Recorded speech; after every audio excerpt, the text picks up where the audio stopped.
तो 100% रिजल्ट मिलेगा। करो सब अपने अपने सामर्थ्य के अनुसार करना, किसी को भी रुकना नहीं है।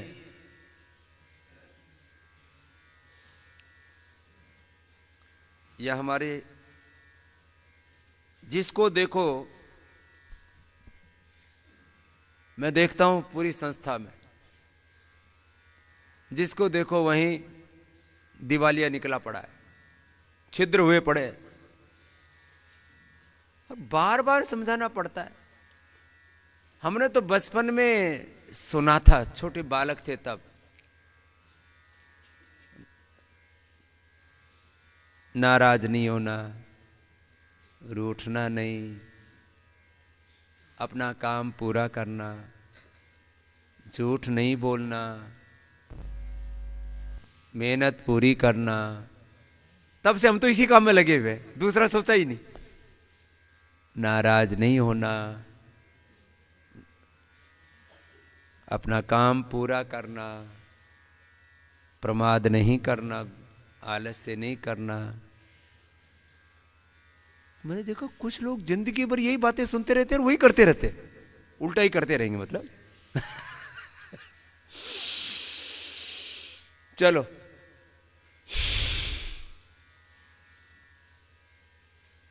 योग पूरा करो, योग पूरा। भस्त्री का 10 मिनट करना है अपने सामर्थ्य के अनुसार।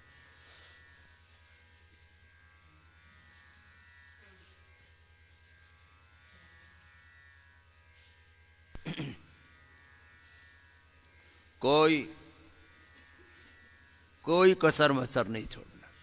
अब देखो,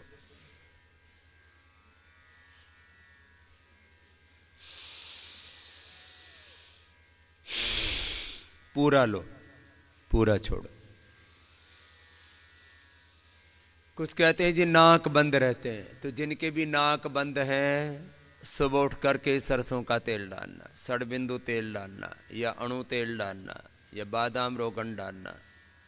ये नाक बंद रहते हैं तो ये पॉइंट दबा लेना है, ये सबसे ज़्यादा ये प्रभावी होता है। बाकी सारे साइनस के पॉइंट हैं, ये पॉइंट दबा लेना। जिनके भी बंद है, अभी भी बंद है ना, तो अभी खुल जाएंगे।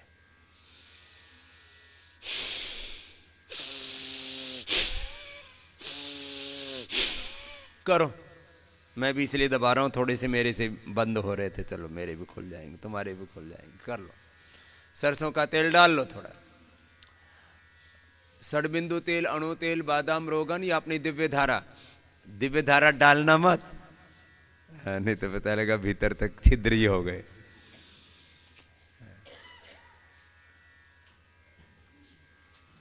ये पॉइंट दबा ले।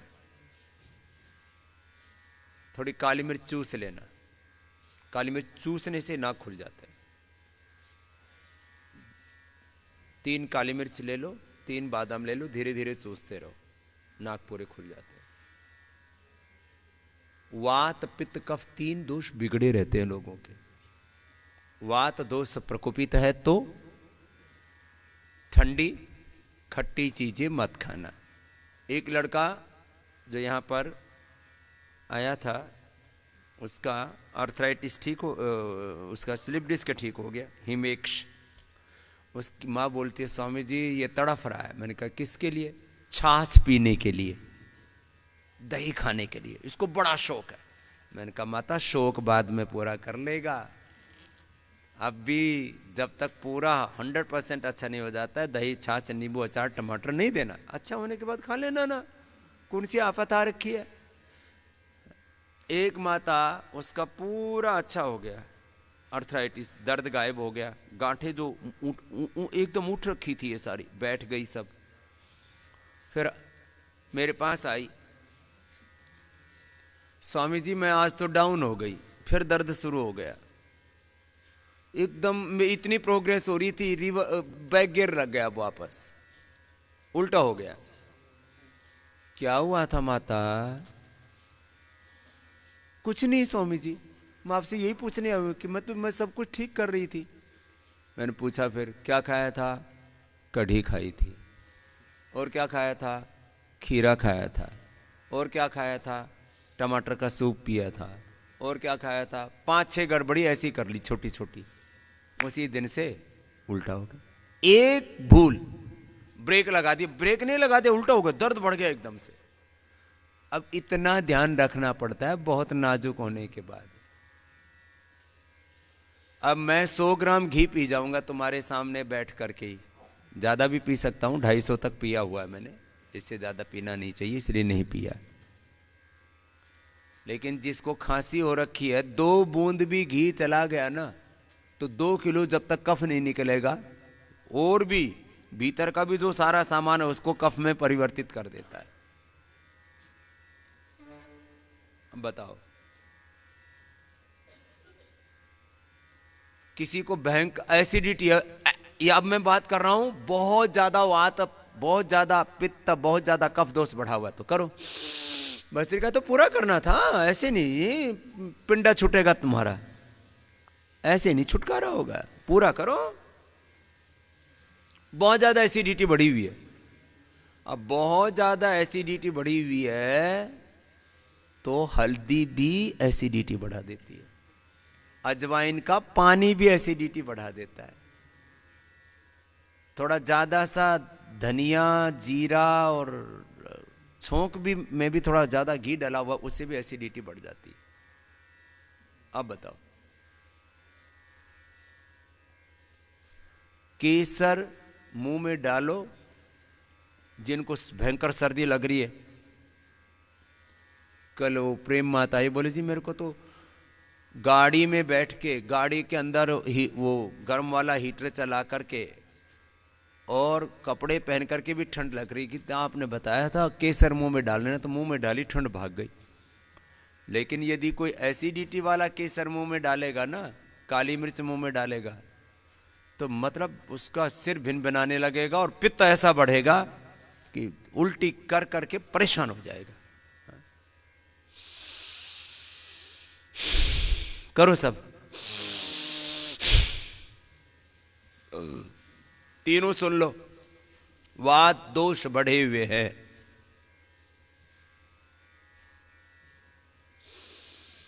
वात दोष बढ़े हुए हैं तो दही छाछ नींबू अचार टमाटर खटराई, वात दोष बहुत ज्यादा बढ़े हुए हैं, दर्द बहुत ज्यादा है, आंवला भी नहीं खाना।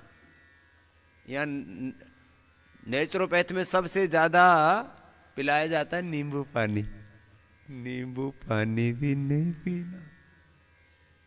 मैंने देखा नींबू पानी पी करके लोगों के मुंह सूज गए, हाथों में सूजन आ गई।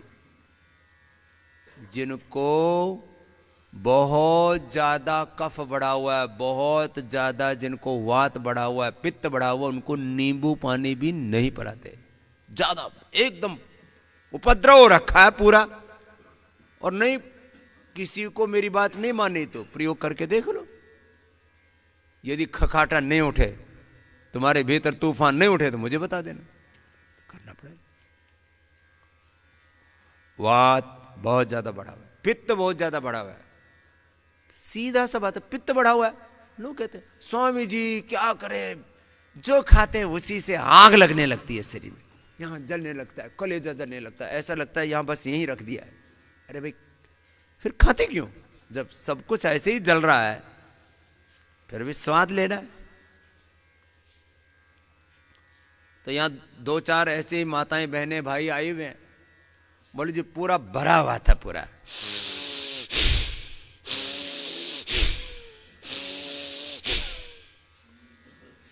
तो मैंने उनका खाना पीना बंद कर दिया। अब पानी खाना पीना बंद करते ही भी एसिडिटी और पूरा आग लगती है फिर।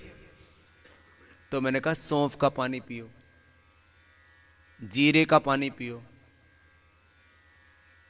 धनिया का पानी पियो, सौंफ जीरा धनिया, और बहुत गैस भी बनती है साथ में, तो क्या करो, बहुत गैस भी बनती है तो थोड़ा मेथी, ज्यादा मेथी से भी, मेथी का पानी, मेथी खा ली ना तो फिर तो मतलब सिर्फ फटाएगा तुम्हारा, ऐसा विस्फोट होगा। मेथी नहीं खाना, मेथी का पानी थोड़ी मात्रा में, गैस भी बनती है साथ में, पित्त के साथ गैस भी बनती है। गैस ऐसी बनती है पेट पूरा गुम हो जाता है, फिर ऐसे फूल के गुब्बारे जैसे दिमाग में चढ़ जाती है गैस। गैस भी दिमाग में चढ़ती है, यहाँ भी अटैक होता है। फिर ऐसे ऐसे अभी मरेगा ऐसे हो जाता है। मैंने देखा किसी आदमी को, यहां से दबाओ, इधर से दबाओ, ऐसे ऐसे गैस बनती है लोगों को। लोग पड़ोसियों तक को सुनाई दे। यहां बहुत आए हुए हैं योगग्राम में, बोले जी कहीं से भी छू, ऐसे करते हैं, ऐसे छूते ही इतनी गैस बनती है। ये वात के प्रकोप बता रहा हूं अभी। वात पित्त कफ का ये जो पूरा राग है ना, ये सब वात पित्त कफ आपके दोष गड़बड़ हैं तो सारी चीजें बेकार है। किडनी के पेशेंट को हम ठीक करते हैं, कफ बढ़ा करके, कफ बढ़ते ही, सर्दी जुकाम होते ही, बुखार होते ही, जिसका क्रिएटिनिन हमने 4 से 2 किया था वापस 4 पे पहुंच जाता है, खाली 2-4 दिन के अंदर। एक पेशेंट अभी आया, बोले स्वामी जी आपने तो मेरा क्रिएटिनिन घटा दिया था, बाद में सर्दी जुकाम और बुखार हो गया और वापस पूरा गड़बड़ हो गया। मैंने कहा मैंने तो पहले ही बोला था सर्दी जुकाम बुखार मत होने दो। एक एप्लास्टिक एनीमिया के पेशेंट अभी आया हुआ है दूसरी बार, पहले काफी अच्छा होकर के चला गया था, मरणासन्न था वो बालक। बोले जी बीच में जो है ना ऐसा सर्दी जुकाम बुखार का प्रकोप आया, मेरी सारी एकदम रिपोर्ट नॉर्मल के करीब आ गई थी, वापस है ये देखो इधर ही बैठा हुआ अब कैसा है बेटा? अब वापस नॉर्मल होने लगा है। चलो इसका सब प्रार्थना कर दो इसके लिए। एप्लास्टिक एनीमिया ये कैंसर जैसी बीमारी है, डरा के रख देते हैं, ठीक नहीं होगा ठीक नहीं होगा, मरेगा, डेट दे देते हैं 1 महीने के बाद की, 2 महीने के बाद की, 1 साल की, 2 साल की। बैठो बैठो कुछ नहीं होगा। देखो अब मैं अगली बात कहता हूं, एक बीच में एक बात कह देता हूं, बस एक पूरा हो गया। क्या हो गया? जब तक मैं नहीं करता ना तुम्हारे साथ, तुम करते नहीं हो एकदम तुम भी पता नहीं कौन सी मिट्टी के बने हुए हो। चलो करो मेरे साथ करो।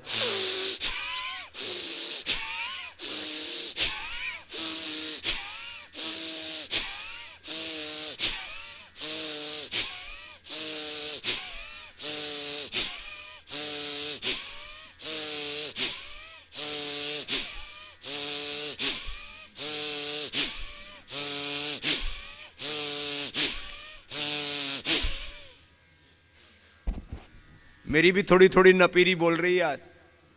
क्यों? कल दिन भर ऐसे ही नंगा बैठा रहा बाहर। ठीक है, थोड़ा सा कब बढ़ गया तो ठीक हो जाएगा।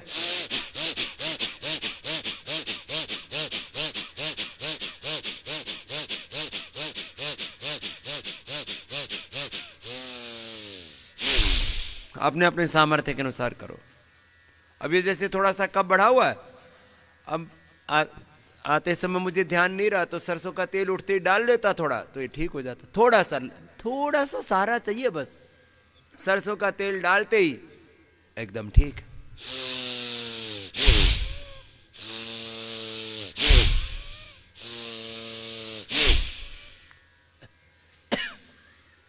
पूरा करना पड़ेगा, धीरे धीरे करो। देखो ऐसे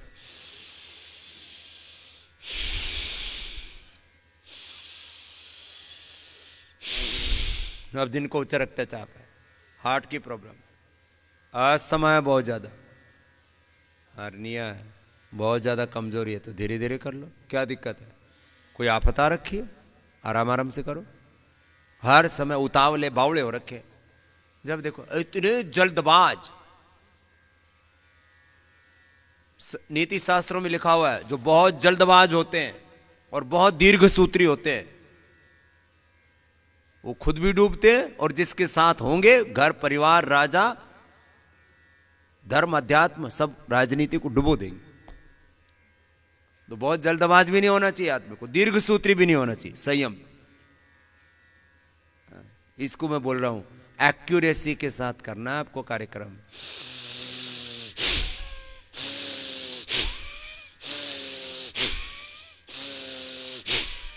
दस मिनट तो ये करना है असाध्य रोगों में।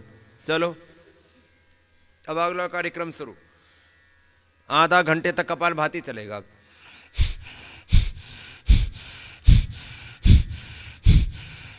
सामान्य, मध्यम या तीव्र गति से। 3 दोषों को कैसे नियंत्रित करना ये बता रहा हूं। त्रिदोष चिकित्सा, त्रिदोष, वात पथ्य सबसे पहले सभी के लिए जरूरी है। 6 घंटे की नींद पूरी नहीं आती है तो दोष प्रकोपित होते हैं। मैं 99.99% खाने पीने में और चीज़ों में भूल नहीं करता हूँ। मैंने देखा किसी कारणवश 6-7 दिन लगातार सोना नहीं मिला पूरा, तो फिर वात पित्त या कफ हो जाता है, या तो एसिडिटी बनेगी, प्रतीक है वो पित्त बढ़ने का, या तो शरीर में कहीं थोड़ा बहुत दर्द महसूस होने लगेगा, गैस बनने लगेगी, वात बढ़ जाएगा, या सर्दी जुकाम हो जाएगा। लगातार आप कुछ दिन मत सो, प्रयोग करके देख लेना, किसी को करना हो कोई भी एक्सपेरिमेंट कर सकता है। लगातार 6-7 दिन समय से मत सो, मतलब पूरा समय मत, 6 घंटे मत सो, वात पित्त कफ दोष प्रकोपित हो जाएंगे। 3 दोषों को नियंत्रित करने के लिए निद्रा का नियंत्रित होना जरूरी है। आहार, निद्रा और ब्रह्मचर्य अर्थात संयम। आहार, उल्टा पुल्टा आहार करो तो त्रिदोष बिगड़ जाते हैं, इसलिए युक्त आहार कहा है। वात पित्त कफ दोष के अनुरूप, प्रकृति के अनुरूप आहार लेना चाहिए।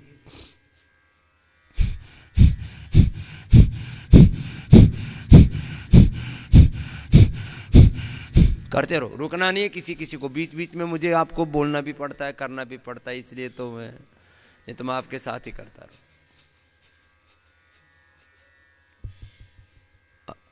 आहार, निद्रा और ब्रह्मचर्य। बहुत ज़्यादा गृहस्थ होने के बाद में भी बहुत ज़्यादा भोग वासना में मत पड़ना, नहीं तो तीनों दोष बिगड़ेंगे। अब सुना देता हूँ, ज़्यादा बोलता नहीं हूँ लेकिन बोलना पड़ेगा।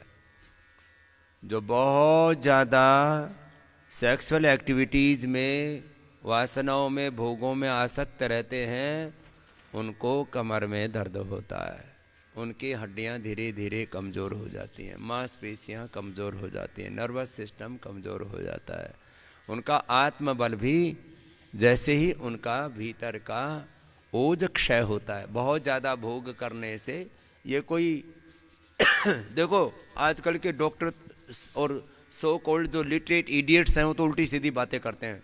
खूब भोग करो, रोज़ कम से कम 1 बार सेक्स करना चाहिए, पता नहीं क्या क्या उल्टी पुल्टी भयंकर उल्टी पुल्टी बातें करते हैं। ये 100% बेहुदी बातें हैं।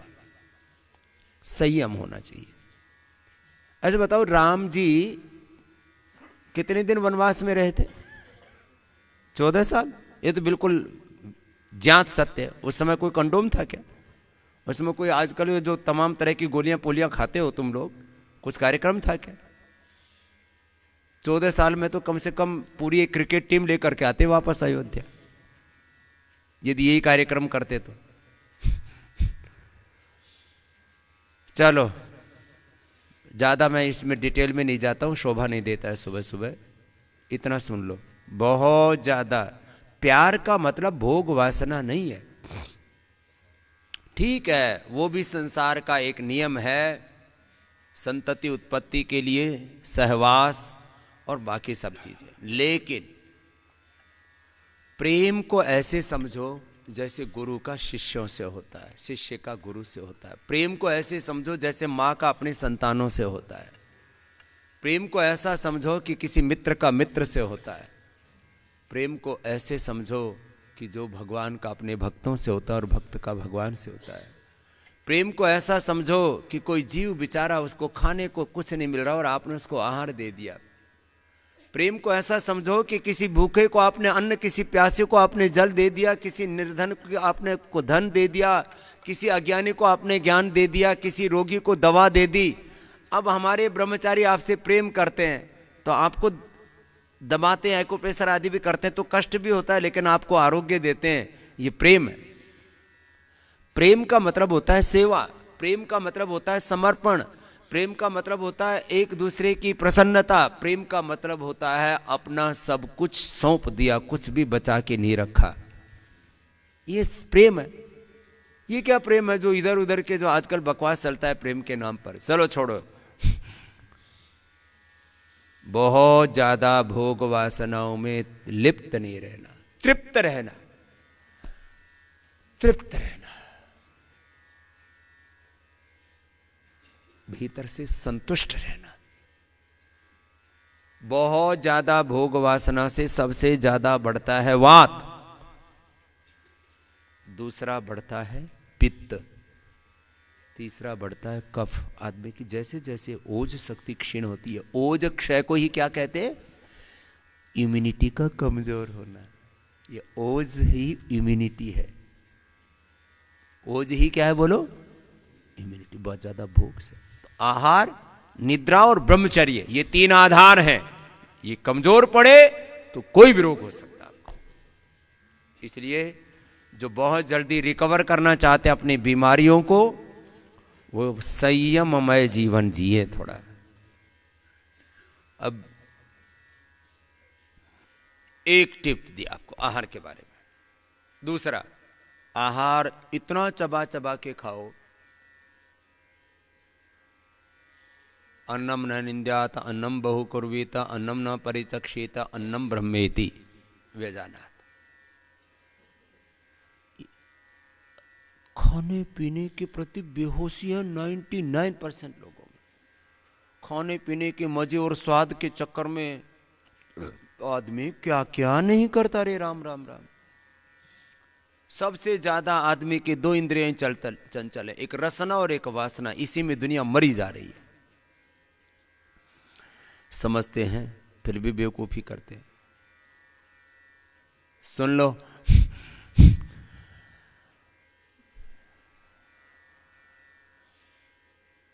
चबा चबा के खाओ, खाने के 1 घंटे बाद पानी पियो, अपने प्रकृति के अनुरूप खाओ, और 3 बार से ज़्यादा मत खाओ। कोई तमाम तरह के लोग 10 तरह की थ्योरियाँ आपको बताएंगे। 2-2 घंटे के अंतर से खाओ, 4-4 घंटे के अंतर से खाओ, ऐसे खाओ वैसे खाओ। हाँ, खाने में सीक्वेंस क्या होना चाहिए? पहले सलाद और फ्रूट्स, कच्चा अंकुरित, बाद में पका हुआ, और जो सबसे भारी होता है वो सबसे लास्ट में। नीचे से कम रास्ता तो दो। आदमी क्या करता है? खाना आए ना, और इसमें सबसे पहले हलवा या खीर आ जाए तो वही रगड़ेगा सबसे पहले। ये कार्यक्रम नहीं। देखो, आहार सात्विक हो। मांसाहार तो खाने की चीज ही नहीं है। अब तो पूरी दुनिया में शाकाहार से भी आगे वेगन की बात होने लगी है। बोले किसी भी जीव को कष्ट क्यों देना?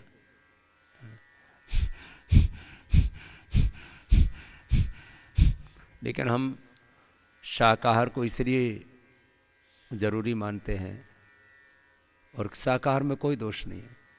पता नहीं कैसे लोगों ने मानसिकताएं बना रखी हैं। दरअसल ये ट्रेनिंग है। आदमी जो भी कुछ है उसको जैसा परिवेश मिला वैसे ही तैयार हो जाता है। शाकाहार, मांसाहार। अब कुछ परिवारों में तो लहसुन प्याज तक भी नहीं खाते। लहसुन प्याज की तो बात छोड़ो, मतलब और भी बहुत सारे रिस्ट्रिक्शंस हैं। 80% चीजें रिजेक्ट हो जाती हैं वहां, फिर भी जीते हैं। गाजर, मूली, जैन परिवारों में तो अदरक, हल्दी तक नहीं खाते। जो भी जमीन के नीचे वो नहीं खाना, ऊपर ऊपर आए वही खाना। अब वो जो भी फिलोसफी है, मैं किसी की डिटेलिंग नहीं कर रहा हूं, इतनी बात बता रहा हूं।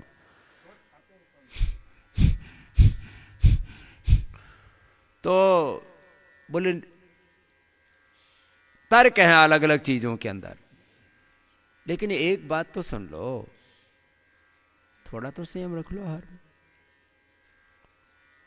तो त्रिदोषों को नियंत्रित करना है। चलो कपालभाति करते करते बता रहा हूं। 3 दोष बिगड़ने मत देना। वात मत बिगड़ने देना। यदि प्रकृति आपको पता लग जाती, और किसी के तो तीनों ही बिगड़े हुए होते हैं, तो उनको फिर उपवास और उपासना, योगाभ्यास, ध्यान, साधना, यज्ञ ये करना पड़ता है। वात भी बिगड़ा हुआ है, पित्त भी बिगड़ा हुआ है, जरा सा कुछ खा लो, तीनों के तीनों माने दर्दें भी बढ़ रही हैं, एसिडिटी भी बढ़ रही है, और बलगम, सर्दी, जुकाम, कफ, खांसी, बुखार, फुर्सत ही नहीं, चारों तरफ से त्रिदोष प्रकोपित है। तो बहुत सावधानी पूर्वक उनको चीजों को संभालना पड़ता है। चलो अब एक एक चीज का उपाय बताता हूं। 3 दोषों में 3 तरह के आपको कल्प बताता हूं। अब किसी का कफ दोष प्रकोपित है तो उसको मैंने बताया हुआ है कौन सा कल्प करना।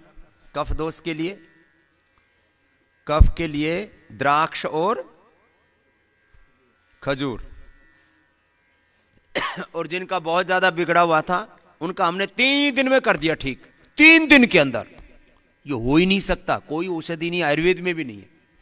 वहां भी कम से कम 1-2 महीने की औषधि होती है कम से कम। और हम 3 दिन में बिगड़ा हुआ कफ 2-2 साल की खांसी लेकर के आते हैं लोग। बाबा जी जब देखो तभी जैसे एक बार कपालभाति किया, एक झटका लगाया और 10 झटके इसके लगते हैं। एक बार सांस भरने की कोशिश करते हैं, खांसी हो जाती है। बताओ, ऑक्सीजन जाने से तो खांसी मिटनी चाहिए, लेकिन थोड़ी थोड़ी ठंडी हवाएं जाती हैं, यही उसके फेफड़े को हिला के रख देती है। अभी तो इसके आगे और बातें करने वाला। वात दोष प्रकोपित है, पित्त कफ दोष प्रकोपित है। तो कफ के लिए तो मैंने किसका कल्प बताया, द्राक्षा और खजूर का। लेकिन जिनको डायबिटीज है वो डायबिटीज वाले तो नहीं कर सकते। तो डायबिटीज वालों का, जिनका कफ दोष बिगड़ा हुआ है और डायबिटीज भी है, तो उनको दिव्य पेय लेना चाहिए। दिव्य पेय लेना चाहिए। और उपद्रव कोई किसी भी तरह का ना हो तो लौकी का सूप पी लो, सबसे अच्छा है, कोई दिक्कत नहीं है। कोई भी चीज खाओगे।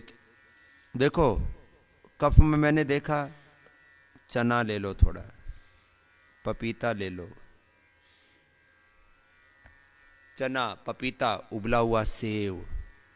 सेव, ठंडा सेव खाओगे तो दिक्कत होगी। अब किसी किसी को नहीं होती। जैसे एक भाई आया तो बोले कुछ भी खीरा खाता था, सेव खाता था, इरिटेशन होता था, गले में खांसी हो जाती थी। लेकिन डॉक्टर साहब ने जैसे ही शुरू किया, बोले तो मैं ठंडा सेव खा रहा हूँ, कोई दिक्कत नहीं हो रही। ये एक्सेप्शन है। सामान्य रूप से खांसी में, सर्दी, जुकाम, नज़ला बहुत ज़्यादा कब बढ़ जाता है तो उबला हुआ सेव दिया जाता है। अमरूद खाते खांसी होगी, उबला हुआ अमरूद खा लो, दवाई का काम करेगा। अमरूद उबाल करके खाने से खांसी दूर होती है, और बिना उबला हुआ अमरूद खाने से खखाटा उठेगा, 1 घंटे तक परेशान हो जाएगा। 1 घंटे क्या, 24 घंटे परेशान रहेगा। कोई भी चीज डालते हैं तो 24 घंटे तक असर करती है शरीर में। कफ, चलो इसका कफ में क्या आहार लेना, जो बहुत ज्यादा उसको एकदम नियंत्रित करो ना, ऐसे लेके घूमते रहते हो। कफ, वात। अब वात रोगों के लिए क्या करना है? वात रोगों के लिए तो द्राक्ष कल्प ही करवा रखा है। सब चीजें बंद कर देते हैं, द्राक्ष कल्प ही करवाते हैं। शुगर को छोड़ करके, शुगर है तो फिर तो लौकी सब में काम आती है। लौकी का जूस जो है पित्त के लिए रामबाण है। लेकिन सर्दी के अंदर इतना ठंडा होता है, आदमी की बर्फ जमा देता है पूरा। और किसी को ये कार्यक्रम करना हो, अर्थराइटिस वाले, एक दिन लौकी का जूस पियो और अगले दिन यदि खड़ा हो जाए तो मुझे बता देना। जिनको अर्थराइटिस है, लौकी का जूस पियो सुबह, दोपहर, शाम, फिर पूरे मतलब सीधे की सीधे मिलोगे, खड़े नहीं हो सकते, आंकड़े हुए मिलोगे। अब बताओ, ये असर होता है। कुछ लोग कहते खाने पीने से क्या होता है, नहीं पी के दिखा ना।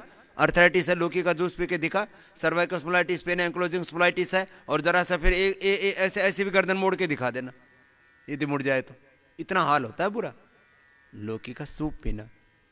तो वात रोगों में किसका कल्प बता दिया? द्राक्ष का कल्प बता दिया।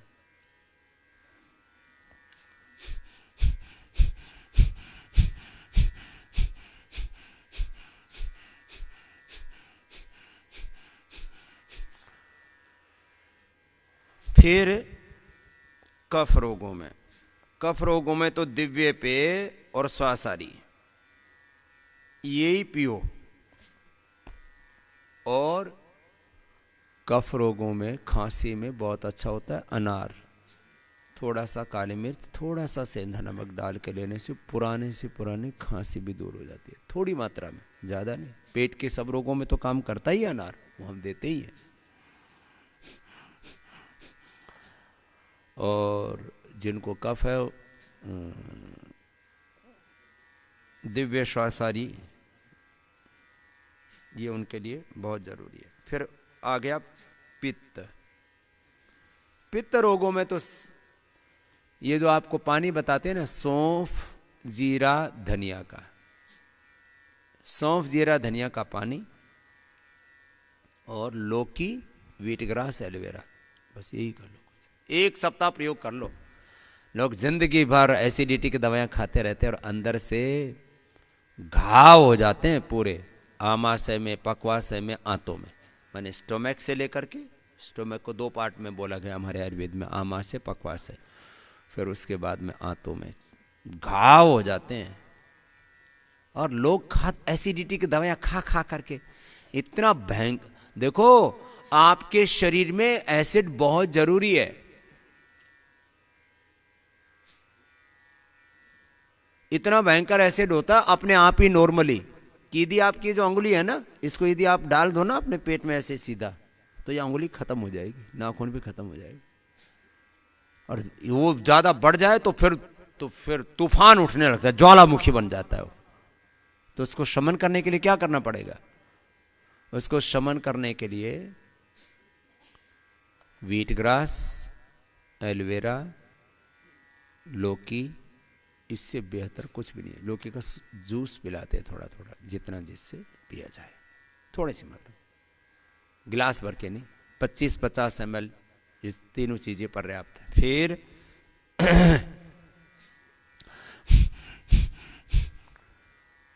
जीरा धनिया सौंफ का पानी, जीरा धनिया सौंफ का पानी,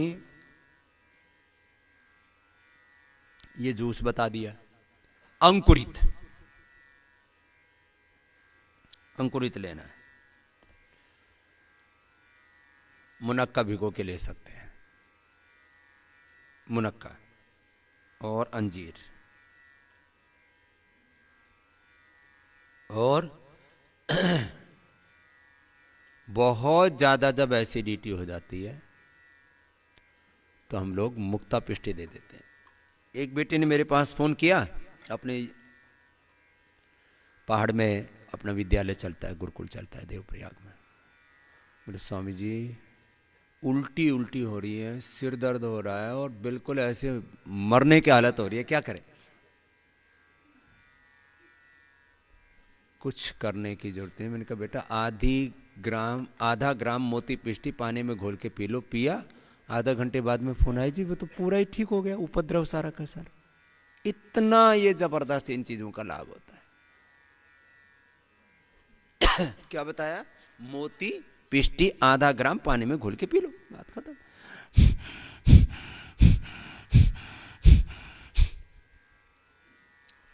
वात पित्त कफ 3 दोषों का बैलेंस जरूरी। अब आपको सबको पता है, आप लोगों में से कितने लोगों की पित्त प्रकृति है? आप लोगों को ये ध्यान रखना है जो बताया। कितने लोगों की कफ प्रकृति है? बार बार सर्दी जुकाम कुछ न कुछ उपद्रव होता रहता है, खांसी। हाथ उठाना। ये भी कफ प्रकृति वाले हैं। और वात प्रकृति वाले सबसे ज्यादा है ये मामला। तीनों का आहार व्यवस्था बता दी। अब इसमें पथ्य भी साथ में बता दिया है, क्या नहीं करना, कफ वालों को क्या नहीं करना। ठंडा पानी 1 बूंद भी नहीं, पानी ठंडा पीना ही नहीं है। ठंडा पानी जहर। ठंडे पानी से नहाना भी नहीं है। कफ रोगियों को और वात रोगियों को, उनको गुनगुने पानी से नहाना है। यह आयुर्वेद का भी विधान है। प्राकृतिक चिकित्सा में उपचार के लिए ठंडा गर्म का सेक करते हैं, वो तो वहां की ऊर्जा को जागृत करने के लिए एक अलग प्रकार की प्रक्रिया है। कफ रोगियों को ठंडा पानी भी नहीं पीना, उनको मैंने दिव्य पेय और स्वासारी ही बता रखा, उसी का पानी पिए। कल एक आर्य जी आए हुए थे, अजय आर्य जी, वो मेरे साथ करीब 28 साल से जुड़े हुए। उनको भयंकर कफ था और हर सर्दी में कम से कम वो 4 महीने तो बहुत भयंकर परेशान रहते थे। मैंने इस बार बोला, आर्य जी जो मैं बताता हूँ वही करो। अभी दिसंबर बीत गया, अब जनवरी भी बीत जाएगी, एक बार भी उनको प्रॉब्लम नहीं हुई। मैंने कहा इस बार आपने मेरी बातों को पूरा फॉलो किया, घी खाया नहीं, काजू खाया नहीं। काजू खाते ही खखाटा उठता है, कफ का भी और पित्त का भी। हाँ, डायबिटीज वाले भी दिव्य पेय ले सकते हैं। हाँ, बिना मीठे का ना, ऐसे जो हाँ पानी ऐसे ही देते हैं बिना मीठे का। आपको मैं बताता हूं, देखो घी खा लिया, घी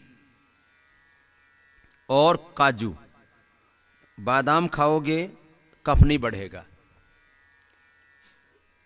और बादाम के साथ काली मिर्च खा ली तो कफ दूर हो जाएगा, छिलकी सहित बादाम और बिना भिगोया हुआ सूखा बादाम। लेकिन काजू खाया, एक काजू खाओगे 100 ग्राम कफ निकलेगा, वो बाकी भी चीजों का और कफ बना देता है जो अंदर होता है उसका। एक काजू 100 ग्राम कफ, खाना हो खाओ और खूब कफ बढ़ाओ, फैक्ट्री लगाओ बतासे की।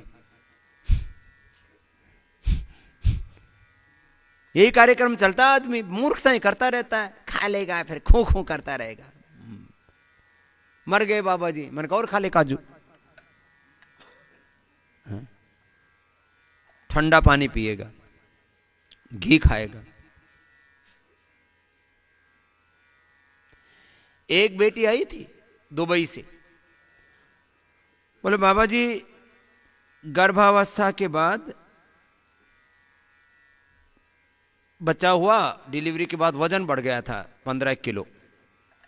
मैंने सारे खट्टे फल खाए, कहीं पढ़ लिया खट्टे फल खाओ खट्टे फल खाओ, तो मैंने संतरा खाया, रोज अनानास खाती थी। अनानास के गुण कोई पढ़ ले ना तो सुबह से शाम तक वही खाएगा।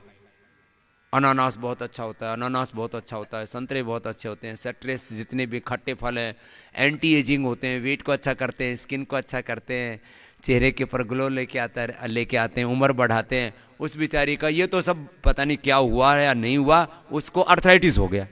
इतना खट्टा खाया, इतना खट्टा खाया, इतना खट्टा खाया, खाते खाते पूरी बैठ गई। ये मैं एक व्यक्ति की बात नहीं बता रहा हूं, और किसी को प्रयोग करके देख रहा हूं तो देख लो। अनानास खाओ, खूब संतरे खाओ, और सुबह से शाम तक नींबू पानी पियो, और फिर जो है तुम्हारी अर्थी ना सज जाए थोड़े दिनों में तो मुझे बता देना। छोटी छोटी बातें हैं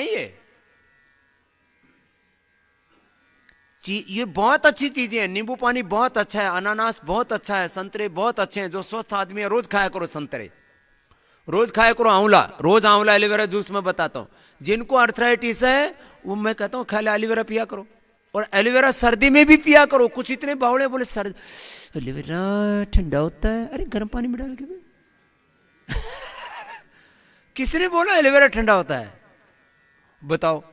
मतलब कुछ ऐसी गलत, एलोवेरा ठंडा होता है, एलोवेरा 100% वातनाशक है, सर्दी में भी पीना चाहिए। उससे एसिडिटी खत्म होगी, उससे वात रोग भी खत्म होंगे, और कफ रोगों में कोई नुकसान नहीं होगा। कफ नाशक नहीं है, कफ को उपद्रव नहीं करता। त्रिदोष नाशक कुछ चीजें हैं। त्रिदोष नाशक औषधियों में सबसे अच्छा है, एक तो गिलोय, दूसरा है ये, मैंने किसी को कोई भी दोष हो ना जो सब ले सकते हैं, वो यह है एलोवेरा। अब किसी को पित्त बढ़ा हुआ है और खाली पेट लहसुन खा लेगा ना, तो फिर तो भगवान ही मालिक है बचेगा कि नहीं बचेगा। और किसी को प्रयोग करके देखना हो तो देख लो, 100% पित्त बढ़ेगा, और बिना भिगोए खा लो तो 100% बढ़ेगा। किसी को भी प्रयोग करके देखना हो देख लो। लेकिन पित्त भी है और वात रोग भी बढ़ा हुआ है, कोलेस्ट्रॉल भी बढ़ा हुआ है, दिक्कत है, और खाना है यदि लहसुन, तो फिर आधा एक चम्मच घी लो, उसमें थोड़ा सा भून लो उसको, थोड़ा सा हींग या जीरा ये क्या नाम है, अजवाइन, ये थोड़ी सी डाल के, थोड़ा सेंधा नमक डाल के, जो 5 कली खा लो, कुछ नहीं बिगड़ेगा। अब बात है छोटी सी, चीजों को कैसे उपयोग में लाना है, ये एक साइंस है, फूड साइंस है पूरा ये। बहुत बड़ी बात है। खैर, क्या नहीं खाना, तो कफ वालों को घी नहीं खाना, काजू नहीं खाना, ठंडा पानी नहीं पीना,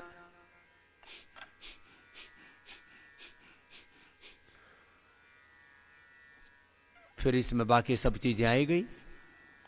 वात वालों को कोई खट्टी चीज नहीं खाना, आंवला भी नहीं खाना, खीरा भी नहीं खाना, खीरा मना वात रोग वालों को। लौकी का जूस मना, लौकी का सूप पी सकते हैं, लौकी जूस मना, सब्जी खाओ सूप पियो कोई दिक्कत नहीं। और पित्त वालों को तो किसी भी तरह की कोई भी गर्म चीज, मसाले और गर्म चीज, और रोगी को अचार नहीं खाना चाहिए। कुछ लोगों को अचार की ऐसी आदत पड़ी रहती है, उसमें सबसे ज्यादा अचार के लालची हैं गुजराती लोग। गुजरातियों के साथ साथ में ये पंजाबी लोग भी बिगड़ गए, बहुत अचार खाते हैं। थोड़ा तो चाहिए, चटपटा चाहिए ना। और कुछ तो ऐसे हैं, मिर्ची के तो इतने यार हैं, मिर्ची ना मिले तो ये क्या घास फूस सा खा रहे हैं। मिर्ची मतलब किसी किसी को तो खाते खाते माथे में पसीना, आंखों में पसीना, नाक से पानी ना आए तब उनका खाना ही नहीं होता। कितनी क्रूरता करते हो अपने ऊपर, इतना तीखा डालते हो अंदर से। फिर मैंने देखा कुछ कुछ तो मुट्ठा भर के मिर्च खा जाते हैं, उसमें कौन से विटामिन है। यूरोप में मैं गया, वहां पर यदि किसी को ज्यादा तीखी मिर्च मिल जाए तो सू कर देते। आप लोगों में जो विदेश यात्राएं करते हैं उनको पता है। शू कर देते हैं वहां, मिर्च ज्यादा हो जाए ना उनके खाने में, सीधा सूट करते हैं। और उसको फिर हजारों नहीं, लाखों नहीं, करोड़ों रुपए का जुर्माना होता है, इतना खतरनाक होता है। यहां मिर्ची, पता नहीं कहां से मिर्च खाना सीख गए। फिर उसमें और तीखी मिर्ची, एक तो यहां पर होती है बहुत गोल गोल मिर्ची, कहीं उसको भूत मिर्ची कहते हैं, कहीं हमने भी पहाड़ में लगवा रखी है। लेकिन उसमें एक खासियत देखी मैंने, उसमें मुंह पूरा जलता है, तीखा पूरा लगता है, स्वाद भी अलग तरह का है, उससे नीचे कम जलता है।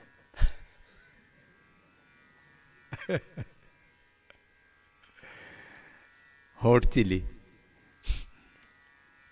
इधर असम की तरफ होती थी, मेघालय, असम, ऊपर 7 स्टेट्स में सब्जी पका रहे ना, ऊपर ऊपर मिर्ची लटका देते और 2-4 पानी की बूंद टपक जाती है, उसी से तीखापन आ जाता है, इतनी तेज होती है। मिर्ची के भी अलग अलग क्वालिटी है। हे मेरे राम, लाल मिर्च, हरी मिर्च डाइजेशन को अच्छा करती है। लाल मिर्च के बारे में कुछ लोगों ने बहुत तरह की कहानियां घड़ रखी हैं, हार्ट के ब्लॉकेज निकाल देती है ना, फलाना कर देती है, ऐसा कर देती है, वैसा कर देती है। अब इसके ऊपर कोई, हाँ इतना जरूर है, थोड़ी मात्रा में लेने से कॉन्स्टिपेशन आदि को दूर करती है हरी मिर्च, लाल मिर्च, पेट डाइजेशन अच्छा रखती है। लेकिन एसिडिटी वाले मत खाना। कुछ घरों में तो मतलब मिर्ची के दुश्मन है, एक एक महीने में 1-1 किलो मिर्च खा जाते हैं। हमने जो है जिस घर में पैदा हुए वहां से लेकर के और यहाँ पर पतंजलि योग पीठ तक देखा है, हम लाल मिर्ची न के बराबर, लाल मिर्ची तो यहाँ अक्सर उपयोग में नहीं लाते हैं। हमने घर में भी देखा, 100 ग्राम मिर्ची शायद 1 साल चलती थी, 100-200 ग्राम मिर्ची 1 साल। और ईमानदारी से बताना कितने लोग हैं जिनका 1 महीने के अंदर कम से कम आधा किलो मिर्ची खत्म हो जाती है, बड़ा परिवार वाले।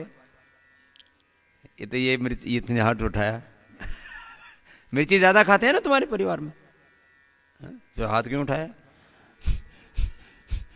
मम्मा ने देखा इसकी तरफ। ये ज्यादा खाता है इसलिए इसने हाथ उठाया। सुनो, मिर्ची के खाओ, अच्छा ईमानदारी से बताओ, मिर्ची कितने लोग ज्यादा खाते हैं? अभी तो छूट गई है। मिर्ची जो ज्यादा खाते हैं हाथ हिलाना। अरे हरी लाल जो भी है, हरी मिर्ची के खाऊ। हरी मिर्ची वाले बाद में उठाएंगे, हरी मिर्ची वाले हाथ उठाना। ये हरी मिर्ची वाले तो इसमें तो बहुत विटामिन होते हैं, थोड़े खाया करो। एक दो बहुत हो गई, और कुछ कुछ तो इतनी तीखी होती है, और किसी किसी को तो मिर्ची खाते ही हिचकी होती है। अच्छा मिर्ची खाते ही हिचकी कितने लोगों को होती है? हाथ उठाना। ये बहुतों को है ये कार्यक्रम। देखो 15-20 तो 10 एक तो यहीं हाथ खड़े हो गए, 10-15 तो मिर्ची खाते ही हिचकी होती है, फिर भी खाएंगे। क्यों खाते हो? प्रसाद आता है। जीव कंचनी सी ना बोले, एक हमारे मित्र थे, बोले जीव जब तक कंचनी सी ना बोले, जब तक भीतर जो है ना खखाटा नहीं उठे। मैंने कहा फिर नीचे तक खखाटा उठेगा कल तक। खा ले को। हाँ। देगी मिर्च का तड़का, अंग अंग फड़का फड़का। ऊपर से नीचे तक सब फड़कता है, फड़कता भी है, तड़फता भी है, फिर भी खा मिर्ची। हमने भी मिर्ची लाल उपलब्ध करवाई, लोगों को बहुत डिमांड, और पतंजलि की सबसे ज्यादा लाल मिर्ची बिकती है। क्या करें? चलो अनुलोम विलोम करो। कपालभाति करते करते थक जाते हैं ना, तो वात पित्त कफ। अब सुनो, इनको बैलेंस रखना जरूरी है, नहीं तो मामला बनेगा नहीं। तो सबको बता दिया है। ये 2-3 दिन पहले जो आए थे, जो जलन जुलन हो रही थी, और उनका खाना पीना बंद करके सौंफ जीरा और धनिए के पानी पर रखा हुआ था। कहां है वो 2-3 आत्माएं? खड़े होना जरा। 1 और 2-3 थे जिनका बंद किया था। खड़े हो, बताओ क्या हाल है? देना इसको माइक देना। इन्होंने शुरू में तो सोचा स्वामी जी मजाक कर रहे हैं। मैंने कहा मजाक नहीं कर रहा हूं, तुम्हारा यही इलाज है। बोलो, करो, सब करो, अनुलोम विलोम कर लो। हाँ। मतलब अभी एसिडिटी में जो मतलब गर्ड की जो इशू था मेरे को कि ऊपर एसिडिटी आती, मतलब एसिड ऊपर आता था। वो तो एक रिफ्लेक्ट होता है ऐसे, वो तो बड़ा भयंकर होता है। ये एक होता है हाइट्रस हर्निया भी हो जाता है उससे। तो अब क्या हाल है? 70% तक पूरा आराम है अभी। 70 है तो 100 भी हो जाएगा जी। भयंकर था इसको। क्या क्या उपद्रव होता था बताना जरा। ये मतलब शुरू ऐसे हुआ था कि पहले मेरे को सर्वाइकल का हुआ था पेन। अनुलोम विलोम करते रहो पीछे वाले। सर्वाइकल के बाद तुम्हारा नंबर आएगा तब पूछेंगे। अनुलोम विलोम करो, खड़े खड़े करो। ए भाई साहब, हाँ चुपचाप नहीं, समय वेस्ट नहीं करना एक क्षण भी। हाँ। तो गुरुजी फिर जब मैंने एलोपैथी की दवाइयाँ खाई तो उससे मतलब ये एसिडिटी स्टार्ट हो गई। और एसिडिटी स्टार्ट होने के बाद फिर क्या हुआ कि जो एलोपैथी के मतलब जितने भी गैस्ट्रोएंटरोलॉजिस्ट हैं उन्होंने कहा कि आपको एंटी एसिड जो है खानी होगी, और ये आप खाते रहो, आगे तक कंटिन्यू रखो इसको। और मैं पिछले 4-5 साल से एंटी एसिड 20 mg की मतलब गोली जो है खाता हूँ, बिल्कुल ठीक रहता। लेकिन वो होते होते एंटी एसिड इतनी खा ली कि वो गर्ड में मतलब प्रॉब्लम हो गई। वो गर्ड, और वो ऐसी हो गई कि जो ये स्पिंचर है ये मतलब काम नहीं करता, और कोई भी चीज़ खाता हूँ, खाते ही वो एसिड ऊपर आता है। देखो ये जो है ना, एक और सुन लो, ये जो रोगों को दबाने वाला कार्यक्रम है ना, एसिडिटी को दबा दो, पेन दर्द को दबा दो, कफ को दबा दो।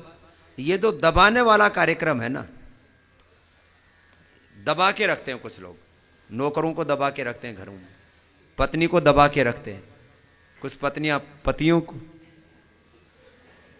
दबा के रखते हैं। ऐसी भी हैं 2-4 देवियां, उनका पति एकदम शरणागत रहता है। हाँ? चलो। और स्वामी जी एक चीज, बीमारियों को दबा के मत रखना, गलत बात है। वात को दबाते हैं लोग, किससे? पेन किलर से। पित्त को दबाते हैं किससे? जो भी अलग अलग स्टीराइड आदि से, सॉरी पित्त को एसिडिटी की दवाइयां खाते हैं। क्या खा रहा था? एंटी एसिड की मतलब एंटी एसिड में राप्राजोल 20 mg। बताओ। पित्त को और कफ को भी दबा के रखते हैं। कफ के लिए तो इनहेलर, ये क्या है? कफ को दबाना ही तो है। फिर इसमें स्टीराइड ये दबा देते हैं। इवन वात- इसमें एक चीज और है स्वामी जी कि इसमें ना सारे डॉक्टर्स मतलब कहते हैं कि आपको जैसे ये बीपी होता है, शुगर होता है, इसमें आजीवन आदमी मतलब खाता है, तो ये भी गर्ड भी ऐसा ही है कि इसमें आजीवन आपको खानी होगी। ये मेरी फैमिली में सारे डॉक्टर हैं। मेरी जो वाइफ है वो भी जो है डॉक्टर है। वो मतलब कहती है कि तुम कहाँ मतलब कहाँ ये योगग्राम के मतलब चक्कर में जो है मतलब उसको लेके नहीं जा रहे आया? हो। नहीं, वो अभी मतलब गर्भवती है, तो अभी वो नहीं आ पाई। उसको बोलना वो अनुलोम विलोम और भ्रामरी उद्गीत जरूर करे। योग के चक्कर में नहीं पड़ेगी तो ऐसा बालक पैदा होगा तुम्हें चक्कर में डाल देगा। अब तो ये तो मजाक की बात नहीं कह रहा हूं। अब सारे फैमिली में इसके ज्यादा काफी लोग डॉक्टर हैं। अब वो कह रहे थे जिंदगी भर बीपी शुगर की तरह, ये तो कोलेस्ट्रोल की तरह दवा खाओ और दबाओ। 5 ही साल खाई, इसकी तो ऐसी तैसी हो गई है? चलो अब बेटा, अब रास्ता मिल गया है ना जी, अब ठीक हो जाएगा। चलो आशीर्वाद। ओम शांति।